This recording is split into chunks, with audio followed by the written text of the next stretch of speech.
So before ko mag-start ani na video, warning lang, consider yourself warned. Dili mi mga pro trader, gi-share lang na mo among nahibaw-an basin tay makatabang mi. So sa trading day naga-earn pud mi. So share lang na mo ha, pero dili mi pro trader. Nagyud po yung mga time na mapildi mi. So share lang basin makatabang di ay. So start na ta. Okay, welcome back to my channel. So ang ato ding topic karon, unsaon pag fix sa invalid account.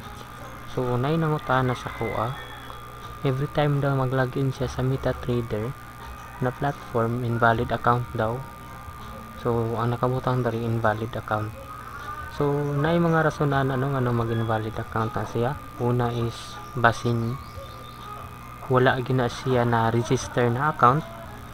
Pangkaduha is basing mali ang imong gilagin na account, basing namali ang imong MT4 ID or namali imong server. Pangkatulo is wala na register ang imong server diri sa MetaTrader. So for example, mag-login ta. So mao ni akong account 220.22.582, mao ni akong MetaTrader ID 220.22.582. Type na akong password 6. Ang server niya diri is XM Global Demo, mao na yung server. So ang nakabutang diri na server is XM Global Demo. So kung imo siyang tan-awon, sakto na gid siya. Imo ang MT4 ID sakto na, password sakto na magid na, server sakto na pud siya. Pero pag login nimo, hindi gyapon ka maka-login, no connection gyapon nakabutang diri. So kung imo po na siyang testingan o kuanan og lahi na server, inig-login nimo ana, ang makabutang na diri na nay makabutang common error or invalid account ang makabutang dira asahay. So diri ana nimo siya i-fix. Kaya ang problema na ang imong server wala na register. So sulod lang ta diri sa file, open an account. Narang XM Global Demo is pula gid siya, so nag-error. So ang mga naka-register na server is na green siya. Siliton lang nato ni scan nato.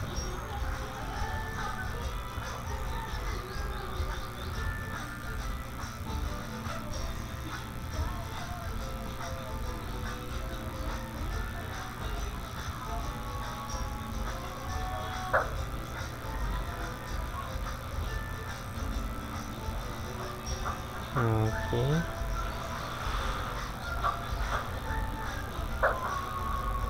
So okay na nga to ang server. XM Global Demo nato, na-register na siya. So pwede na nato siya i-X. So kung wala po dito yung server, kung gusto mo mag-add og server kanang wala gyud dito sa list ang inyong server, dito lang gyapon ka open account. Tapos diri sa pinakatumoy na ay add new broker. So pisliton lang na nimo, i-type nimo diri imong server, for example XM Global Rel. For example ang server is XM Global Rel 33. Kung wala diri ang 33, ay na may 33. So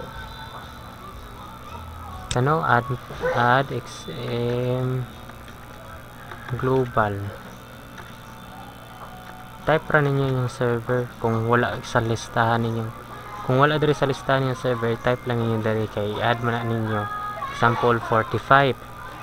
So pag human nimong type na, pisiliton lang nimo ning scan. So mag-loading na po na siya diri, loading. Nimulugwa na day na diri ang imuhang server. Muad na siya diri sa list. So mo na din to imong gamiton para mag-login ka. So maka-login na ka na. So scan nimo, wala to nimo na okay na siya.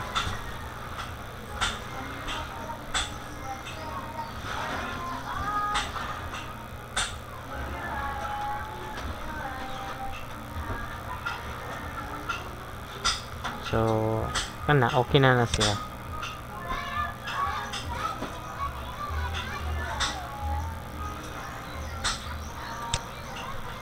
So diri na din ka sa login na to tong atong account. So ang server is kani, login na to, latulatan lang na to, no?